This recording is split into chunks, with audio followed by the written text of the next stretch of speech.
회개하는 사람은요, 하나님이 은혜를 주시게 돼 있고, 회개하는 자에게 성령 임하면은요, 성령님은 죄를 이길 능력을 주십니다. 말씀을 순종할 은혜를 베풀어 주십니다. 그래서 우리가 언제까지 회개해야 되느냐? 죄를 이길 수 있는 능력이 올 때까지 회개해야 돼요.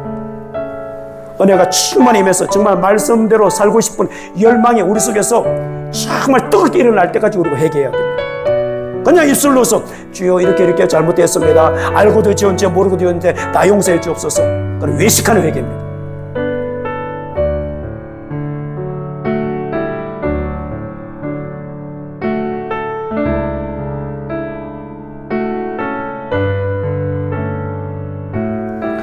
할렐루야. 하나님이 우리를 지극히 사랑하십니다. 오늘 우리에게 주시는 생명의 말씀, 축복의 말씀은요, 신약 성경 사도행전 2장입니다. 사도행전 2장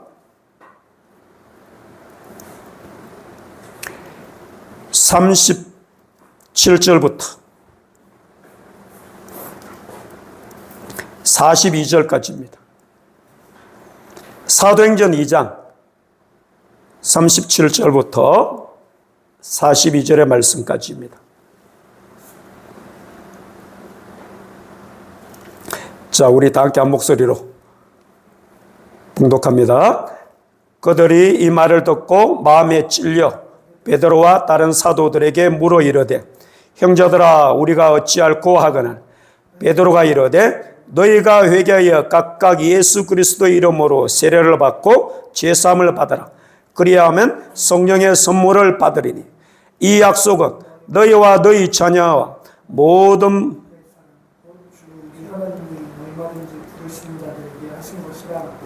또 여러 말로 확정하며 권하여 이르되, 너희가 이 패역한 세대에서 구원을 받으라 하니, 그 말을 받은 사람들은 세례를 받으며 이날의 신도의 수가 3,000이나 다하더라. 그들이 사도의 가르침을 받아 서로 교제하고 떡을 떼며 오로지 기도하기를 힘쓰니라. 할렐루야.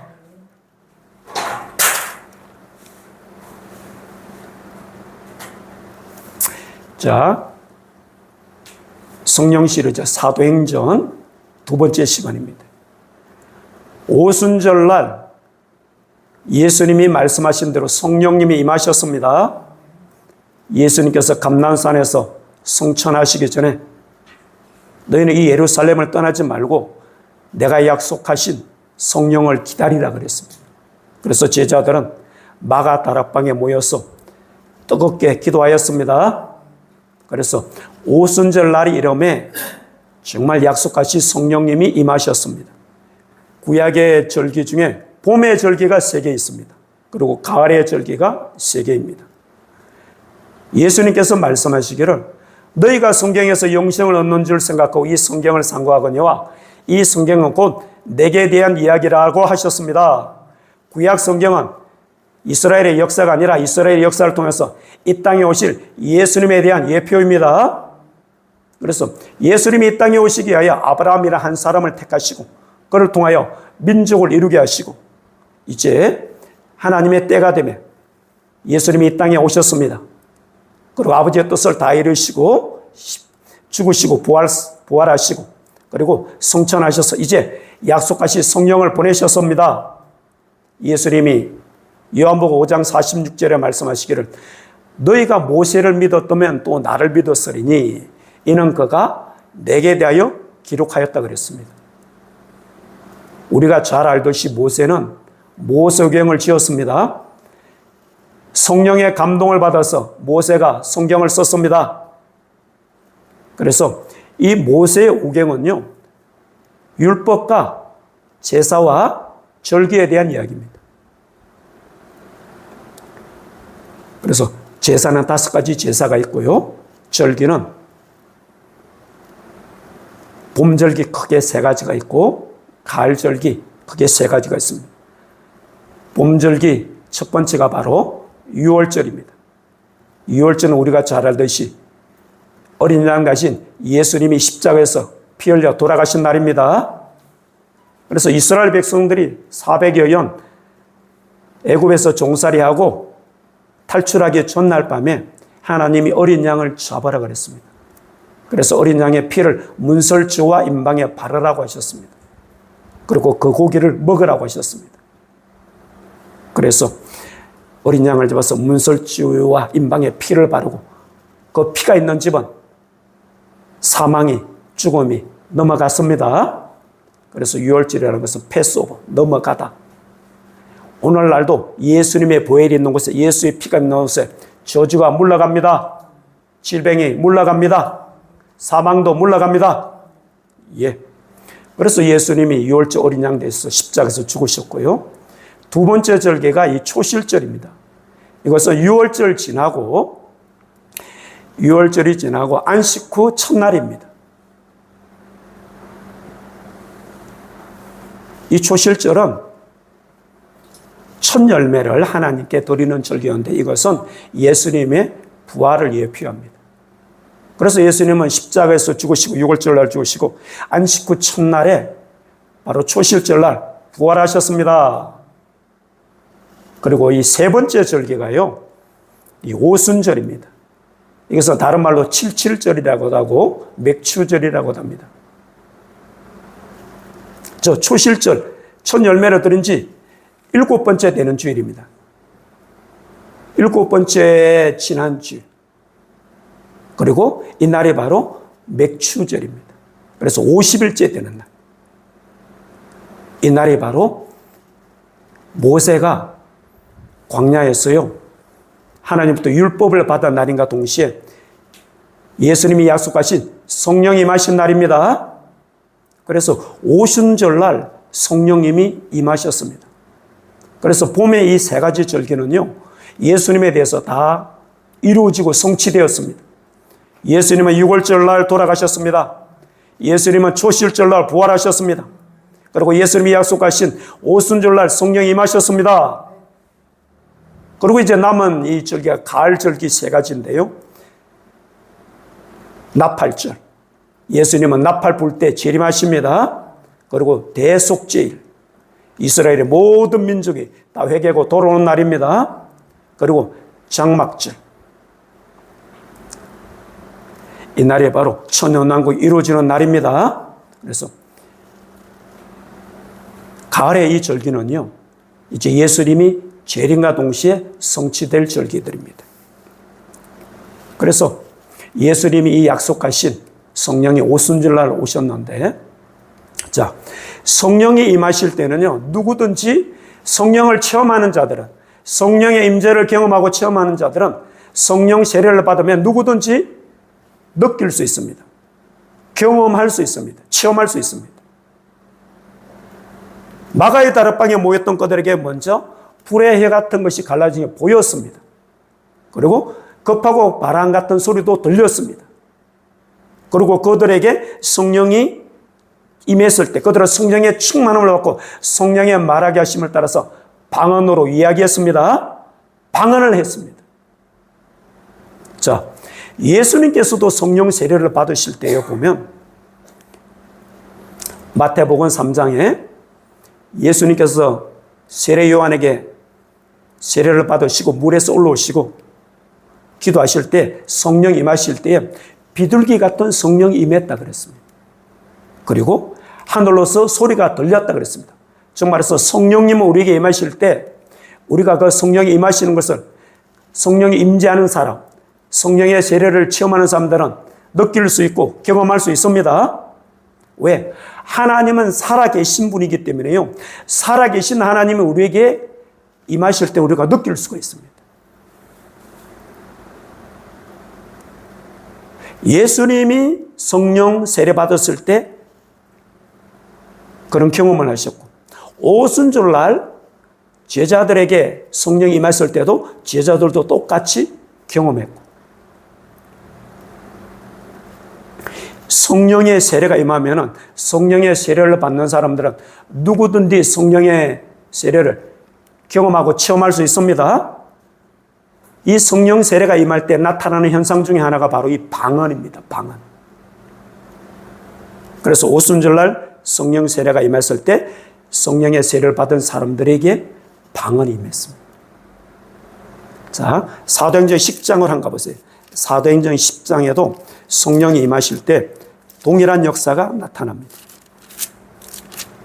10장 44절로 갑니다.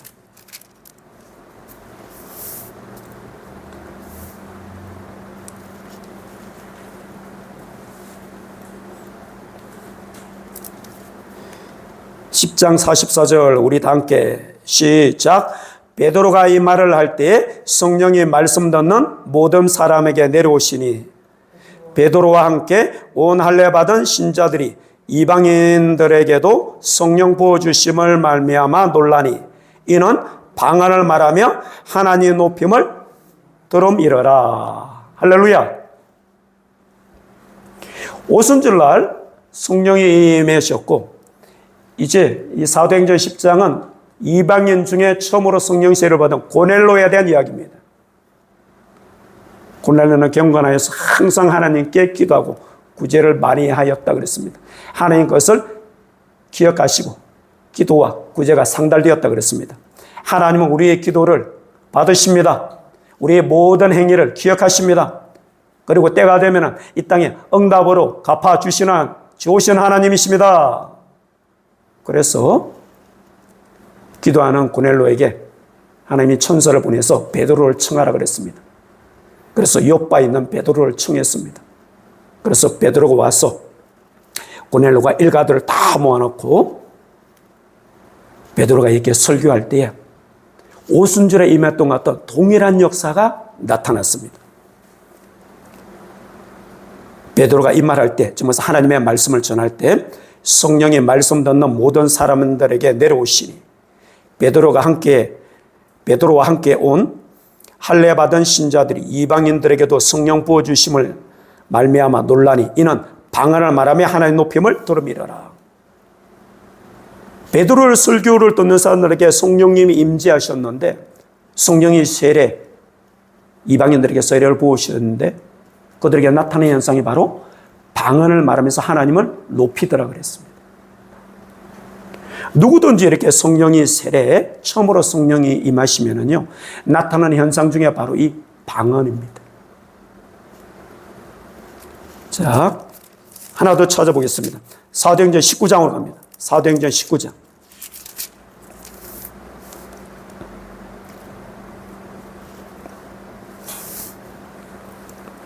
(19장) 4절 갑니다. 4절. 자, 3절부터 한번 봅시다. 3절부터. 우리 3절부터 같이 시작. 바울이 이르되 그러면 너희가 무슨 세례를 받았느냐 대답하되 요한의 세례니라. 바울이 이르되 요한이 회개의 세례를 베풀며 백성에게 말하되 내 뒤에 오시는 이를 믿으라 하였으니 이는 곧 예수로 하거늘 그들이 듣고 주 예수 이름으로 세례를 받으니 바울이 그들에게 안수하며 성령이 그들에게 임하심으로 방언도 하고 예언도 하니 모두 12사람쯤 되니라. 할렐루야. 바울이 에베소에 와서 복음을 전하는데 너희가 믿을 때 성령을 받았느냐라고 물었더니 그들은 성령을 받지 못했다고 알지도 못한다고 했습니다. 그런 세례 받았냐 그래. 무슨 세례를 받았느냐 그럴 때 요한의 세례만 받았다 그랬습니다. 그래서 바울이 복음을 전하고 그들에게 안수했을 때 동일하게 성령이 임하실 때 방언도 하고 예언도 하더라 그랬습니다. 이렇게 성령님이 임재하시고 처음으로 누구에게나 성령이 임하면 세례를 받으면 나타나는 현상 중에 하나가 바로 이 방언입니다. 저 개인적으로도요 37년 전에 제가 사관학교 4학년 때 수련회 가서 성령의 불세례를 받았거든요. 바로 이 불세례, 성령이 정말 불덩이로 제게 덮치고 임하셨는데 성령의 불세례 받고 바로 제 입에 터진 것이 방언이었습니다. 하나님 오늘도 살아계십니다. 말씀 오늘도 동일하게 역사하십니다. 예수님은 어제나 오늘나 영원토록 동일하십니다. 이 말씀은 오늘도 동일하게 역사하십니다.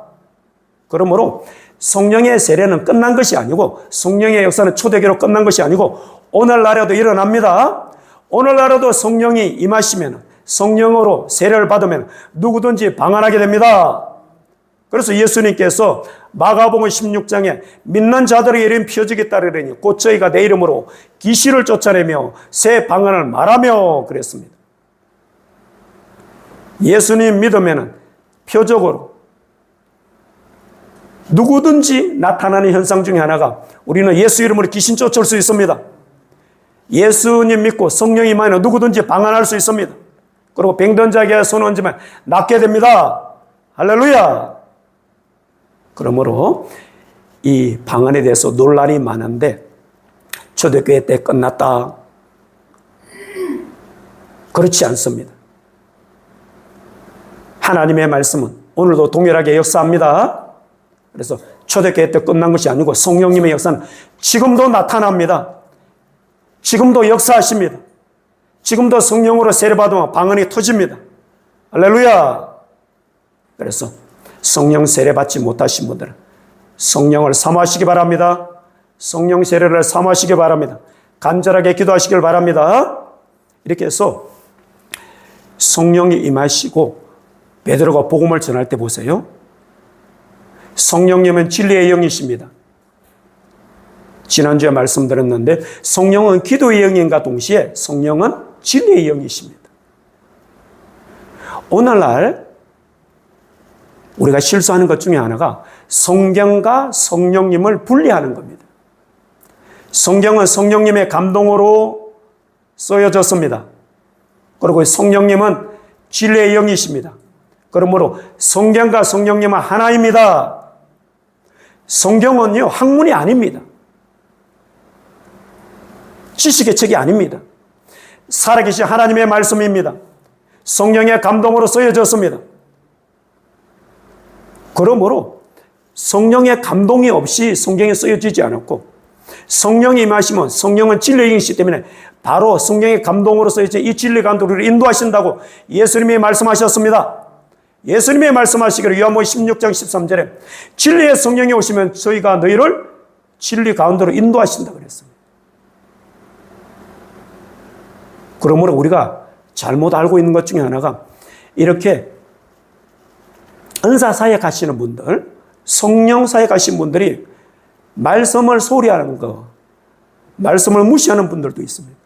절대 그래서는 되지 않습니다. 또 우리가 제자 훈련하시는 분들, 말씀 사역, 제자 훈련하시는 분들은 또 이 성령의 역사와 사역을 무시하는 경우가 있습니다. 아닙니다. 은사로서 각각 다르게 나타날 뿐이지 성령과 말씀은 하나입니다. 성령의 말씀으로 역사하십니다. 성령의 능력으로도 역사하십니다. 말씀 자체가 능력입니다. 하나님 나라는 말에 있지 않고 능력이 있다 그랬습니다. 마지막 시대에 바울이 고통하는 때가 이른다고 그랬습니다. 자기를 사랑하며 돈을 사랑하며 경건하지 않으며 경건의 모양은 있어도 경건의 능력은 부인하는 자들이 있다 그랬습니다. 이렇게 우리가 말씀과 성령을 분리할 때 성경과 성령이 별도라고 생각할 때 우리는 경건의 모양과 경건의 능력을 분리하는 겁니다. 우리는 경건의 모양만 가진 자가 아니라 경건의 능력이 우리 삶을 통하여 나타나야 됩니다. 경건은 원어에서 보면요, 하나님의 형상을 닮아가는 겁니다. 영어는 가들리니스라고 되어 있지요. 예수님의 형상을 담는 것. 그것이 경건입니다. 경건의 본질은 에덴 동산에서 잃어버렸던 하나님의 형상을 다시 회복하는 겁니다. 예수 그리스도를 닮아가는 겁니다. 그러므로 우리는 경건의 모양이 아니라 경건의 능력도 우리 삶 가운데 나타나야 됩니다. 정말서 우리 삶 가운데 예수님이 나타나셔야 됩니다. 우리가 정말 예수님을 사랑해서 말씀을 지키면 진리를 순종할 때 진리시 예수님이 우리 삶을 통해 나타나겠다고 약속하셨습니다. 너희가 나를 사랑하느냐? 그럼 나의 계명을 지키라고 예수님 말씀하셨습니다. 그리고 나의 계명을 가지고 지키는 자는 나를 사랑하는 자니 나를 사랑한 자는 내 아버지께 사랑을 받고 나도 그를 사랑하여 그에게 나를 나타내리라고 약속하셨습니다. 우리가 예수님을 사랑해서 예수님의 말씀을 순종할 때 예수님이 말씀을 통해서 우리 삶 가운데 역사하십니다. 나타나십니다. 일하십니다. 할렐루야! 그러므로 우리는 성경과 성령이 하나라는 사실을 알아야 됩니다. 또한 성경과 성령은 하나라는 사실을 믿어야 됩니다. 하나님은 한 분이십니다. 믿음도 하나입니다. 말씀도 하나입니다. 주님도 한 분이십니다. 세례도 하나입니다. 역사도 한 분이 하십니다. 할렐루야! 그러므로 말씀이 성령의 감동으로 지어졌고, 그래서 말씀이 바로 성령님이시고, 성령님이 바로 이 말씀이신 진리의 영이십니다. 그래서 오순절날 베드로의 설교를 여러분 보세요. 베드로는 우리가 알고 있듯이요, 글자를 모르는 사람이거든요. 갈릴리 어부였습니다. 그리고 구약 성경을 얼마나 알았겠습니까? 그가 말씀을 전문적으로 가르치는 서기관도 아니고 율법학자도 아니고 바닷가에서 고기 잡는 어부였는데 안식일 날 가서 말씀을 듣는 게 전부였을 텐데 얼마나 성경을 알겠어요? 그런데 오순절날 성령의 충만을 받고 성령의 감동을 따라서 첫 설교가요, 여러분 5분도 안 됩니다. 이 사도행전 2장의 첫 설교 중에요, 구약 성경을 3번이나 인용합니다. 우리가 잘 알죠. 요엘서 2장 먼저. 그가 남종과 여종들에게 성령을 부어줄 때인데 이제 성령 임하면 너희 자녀들은 예언을 하고 너희 젊은이들은 환상을 보고 너희 늙은이들은 꿈을 꾸게 된다고. 요엘서의 말씀을 인용했습니다. 그리고 시편 16편 말씀도 인용하시고, 그리고 시편 110편 말씀도 인용하시고. 베드로는 이렇게 성경에 능통한 자가 아니었습니다. 바로 성령의 감동으로 전하였습니다. 성령의 말하게 하심을 따라서 전했을 뿐입니다.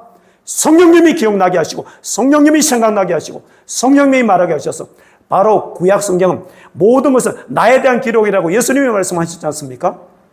그래서 구약 성경에 의해서 예수님에 대한 이 말씀들을 성령의 감동을 따라서 베드로가 담대히 전했던 것입니다. 오늘날도 마찬가지입니다. 우리가 성령의 충만을 받으면요, 성령의 감동을 따라서 이 말씀 우리 입을 통해서 그대로 전거됩니다. 성령은 진리의 영이십니다. 진리에 벗어나지 않으십니다. 진리에 맞지 않는 것은 말하지 않으십니다. 할렐루야! 베드로가 성령 충만 받고 전한 설교가요, 구약의 예수님에 대한 예언의 말씀이 성취되었다고. 그리고 너희가 십자가에서 죽인 이 예수가 바로 주와 그리스도와 되게 하셨다고 담대히 증거하였습니다. 이와 같이 우리도 성령 충만 받으면 복음을 담대히 전할 수 있습니다. 성령 충만 받으면 나타나는 특징 중에 하나가 바로요, 담대함입니다. 우리가 잘 알고 있듯이 예수님이 십자가에서 죽으시기 전날 겟세마네 동산에서 예수님이 잡혔을 때 제자들은 두려워서 다 도망가 버렸지 않습니까? 그런데 오순절날 이제 이 성령이 임하고요, 베드로가 이렇게 설교를 하고 유대인들에게 잡혀서 감옥에 갇히게 되지 않습니까? 성령이 와서 풀어주십니다. 그리고 또 잡혔지 않습니까? 성령이 또 풀어주셨습니다. 베드로는 이제 두려워하지 않았습니다. 복음을 담대히 전했습니다. 이렇게 성령 세례받고 성령 충만 받기 전에 베드로는요, 예수님이 잡히셨을 때 몰래 이렇게 사도 요한을 따라서 예수님이 잡히신 현장에 이렇게 갔었을 때 여종이 네가 바로 그 사람과 한 당이지 했을 때 모른다고 부인했습니다. 아니야, 네가 보니까 그와 함께 있었어 그랬을 때 그는 모른다고 맹세했습니다. 아니, 네 말소리가 갈릴리 말투인데 보니까 네 말소리가 그와 함께 있었어 그랬었을 때 그는 모른다고요 저주했습니다. 그러면서 도망쳐 뛰쳐 나갔었습니다. 그러면서 울며 통곡하며 회개했다고 그랬죠. 바로 그렇게 두름에 떨었던 이 베드로가요, 오순절날 성령의 충만을 받으니까, 성령 세받고 성령이 임하시니까 담대히 복음을 전합니다. 감옥에 갇혔어도 두려워하지 않습니다. 유대인 앞에 섰을 때도 이제 변론하면서도 전혀 두려워하지 않았습니다. 담대히 복음을 전했습니다. 이와 같이 성령이 임하시면은요, 성령의 충만을 받으면 나타나는 현상 중에 하나가 바로 이 담대함입니다. 여러분도 성령 충만 받으시기 바랍니다. 성령 충만해서 담대하시기 바랍니다. 복음을 담대히 전하시길 바랍니다. 할렐루야! 이 귀신들이요, 우리에게 임할 때 우리가 죄 짓지 않으면 믿는 사람들에게는 도를 수가 없거든요. 그래서 대부분 죄를 짓게 생각과 마음을 통해서 이렇게 역사하는데, 그래서 우리가 생각과 마음을 통해서 그걸 받아들이고 그걸 입술로나 행동으로 이렇게 죄를 지을 때 귀신들이 들어오는데, 생각과 마음을 통해서 역사하는 통로 중에 하나가 바로요, 귀신들이 역사하는 통로 중에 하나가 바로 우리에게 이 두려움을 주는 겁니다. 그래서 이 귀신들이 대부분이 가까이 오거나 사람들에게 이렇게 역사할 때는요, 두려운 생각, 두려운 마음들이 듭니다. 그래서 이런 생각이 들 때, 이런 두려운 생각이나 마음이 들 때 여러분들은 예수님의 이름으로 쫓으시길 바랍니다. 두려워 말라, 내가 너와 함께 한다고 하나님은 약속하셨습니다. 그리고 바울을 통해서 두려운 것은 하나님이 주신 마음이 아니라고 그랬습니다. 하나님이 우리에게 주신 것은 두려워하는 마음이 아니고 오직 두려움을 이기는 능력과 사랑과 근신하는 마음이라고 하셨습니다. 두려움은 하나님이 주시는 것이 아닙니다. 두려움은 마귀가 주는 겁니다. 그 두려운 생각을 통해서 마귀는 받아들일 때 우리 속에 이렇게 들어옵니다. 그래서 우리가 성령 충만 받으면 나타나는 현상 중에 하나가 바로 이 두려움이 없는 담대함입니다. 이런 담대함이 있기 때문에 마귀가 접근하지 못하는 겁니다. 여러분, 성령 충만 받으시기 바랍니다. 성령 충만해서 담대하시기 바랍니다. 복음도 담대히 전하시길 바랍니다. 그래서 귀신을, 마귀를 이기는 자 되시길 바랍니다. 요한계시록 2장과 3장에 소아시아 7교회에게 이기는 자에게는 여러분 상급이 있습니다. 하늘 아래는 축복이 있고 이 땅에서는 우리가 받아들일 상급을 받게 됩니다. 여러분, 영적 싸움에서 이겨서 두려움도 이기고 여러분 죄도 이기고 육신의 소욕도 이기고 이겨서 여러분 이 땅 가운데서 하나님의 상급과 축복을 누리며 살아가는 여러분 되시길 바랍니다. 할렐루야. 예, 베드로가 오순절날 성령의 충만을 받고 성령의 말하기심을 따라서 복음을 담대히 전했어. 그날에 세례받은 사람이 3,000명이나 되었다 그랬습니다. 그래서 이렇게 복음을 전했을 때 믿지 않는 사람들이 마음에 찔려서 우리가 어찌할꼬 그랬습니다. 그랬었을 때 베드로가 한 말이 너희가 회개하라 그랬습니다. 그리고 예수 그리스도의 이름으로 세례를 받으라 그랬습니다. 그러면 성령을 선물로 주신다고 말씀하셨습니다. 여러분, 성령은요, 우리가 회개할 때 임하십니다. 우리가 죄를 지을 때 마귀는요, 이 귀신들은 악한 영인 이 귀신들은 죄를 짓지 않으면 우리에게 들어오지 못합니다. 우리는 하나님의 자녀입니다. 자녀의 권세가 있습니다. 죄를 짓지 아니하면 귀신들, 악한 영도 우리 속에 들어오지 못합니다. 접근도 못합니다. 건져도 못합니다. 할렐루야. 만지지도 못한다고 우리가 그랬습니다. 그래서 죄를 짓게끔 생각과 마음을 통해서 역사합니다. 환경을 통해서, 입을 통해서, 행동돼서 그래서 죄를 짓게 만듭니다. 이렇게 죄를 지었을 때 마음의 문이 열리는 겁니다. 틈이 벌어지는 겁니다. 그래서 마귀로 틈타지 못하게 하라고 하셨습니다. 틈타지 못하게 하십시다. 죄를 짓지 마십시다. 이렇게 마귀는요, 악한 영들이, 이 귀신들은 죄를 지을 때 사람에게 들어오고 성령님은 회개하는 영에게, 회개하는 사람들에게 임재하십니다. 우리는 죄를 짓지 않을 수 없는 연약한 존재입니다. 예수님 믿고 구원받아서 하나님의 자녀가 되었지만 영은 거듭났습니다. 이제 하나님과 다시 소통할 수 있습니다. 그러나 우리의 혼은, 우리의 자는 여전히 우리의 지성과 감성과 의지는 타락한 상태를 그대로 죄의 본질을 가지고 있습니다. 그러므로 끊임없이 우리의 혼은 변화받아야 됩니다. 말씀의 전개로 갈아엎어야 됩니다. 말씀의 맷돌로 우리 심령을 갈아야 됩니다. 할렐루야. 그래서 우리의 이 자는요, 끊임없이 죽여야 됩니다. 죄 짓지 않고 사는 사람 아무도 없습니다. 만일 우리가 죄가 없다면 거짓말하는 자요라고 말씀했습니다. 맞습니다. 제사함 받아서 구원받았지만은 여전히 죄를 지을 수 있는 연약한 존재입니다. 이렇게 죄를 지었을 때 여러분 빨리 회개하시길 바랍니다. 죄 한 번 지었다고 마귀가 바로 귀신들이 들어오지는 않습니다. 제가 이 쌓였을 때 어느 정도 죄가 계속 반복될 때 이렇게 한 영들이 우리 속에 들어오는 겁니다. 그러므로 우리가 육신을 가졌기 때문에 이 제약된 세상 속에서 살아야 하기 때문에 때론 우리가 죄를 지을 수 있습니다. 부지불식간에 연약해서 넘어질 수도 있습니다. 그러나 그럴 때마다 빨리 깨닫고 회개하시길 바랍니다. 회개하는 자에게 다시 성령이 임하십니다. 회개하는 자에게 죄를 이길 수 있는 은혜를 베풀어 주십니다. 성령으로 우리를 감싸 주십니다. 할렐루야! 그러므로 정말요, 회개가 가장 큰 축복입니다. 회개가 없는 신앙생활, 종교생활입니다.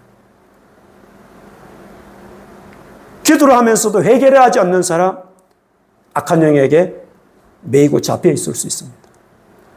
바리새인들이 기도 안 했습니까? 그럼 1회에 2번씩 금식했지 않습니까? 그러나 그들의 삶을 보면, 그들의 기도를 보면 회개가 없었습니다.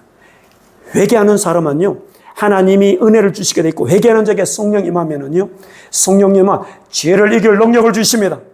말씀을 순종할 은혜를 베풀어 주십니다. 그래서 우리가 언제까지 회개해야 되느냐? 정말 죄를 이길 수 있는 능력 올 때까지 회개해야 됩니다. 은혜가 충만히 임해서 정말 말씀대로 살고 싶은 열망이 우리 속에서 정말 뜨겁게 일어날 때까지 우리가 회개해야 됩니다. 그냥 입술로서 주여 이렇게 잘못됐습니다. 알고도 지었는지 모르고 지었는데 나 용서해 주옵소서. 그건 외식하는 회개입니다. 그건 진실된 회개가 아닙니다. 우리 하나님 앞에 진실되게 회개하십시다. 애통하는 마음으로 회개하십시다. 상한 마음으로 회개하십시다. 정말 죄를 이길 수 있는 능력이, 은혜가 임할 때까지 회개하십시다. 정말 말씀대로 살고자 하는 열망이 일어날 때까지 회개하십시다. 할렐루야! 회개가요, 가장 큰 축복입니다. 회개하는 자에게 성령님이 임하십니다. 회개하는 자에게 성령은 능력 주심, 죄를 이길 능력을 주십니다. 회개하는 자에게 말씀대로 살고자 하는 열망을 부어주십니다. 그래서 그 말씀대로 살아갈 수 있는 힘과 능력, 은혜를 베풀어 주십니다. 그런 삶을 살아가는 여러분 되시기를 예수님의 이름으로 축복합니다. 할렐루야! 그래서 우리가 정말 성령의 세례를 받고 날마다 기도하여 성령 충만을 받아서 죄를 이기는 삶, 부지불식간 우리가 죄를 지었다 할지라도 다시 회개하여서 이제는 죄를 이기는 자, 죄와 구별된 자, 정말 말씀을 믿고 말씀을 순종하고 말씀대로 행하는, 그래서 내 삶을 통해서 예수님이 나타난 복된 삶이 되시기를 예수님의 이름으로 축복합니다. 할렐루야! 우리 다 함께 기도하시겠습니다.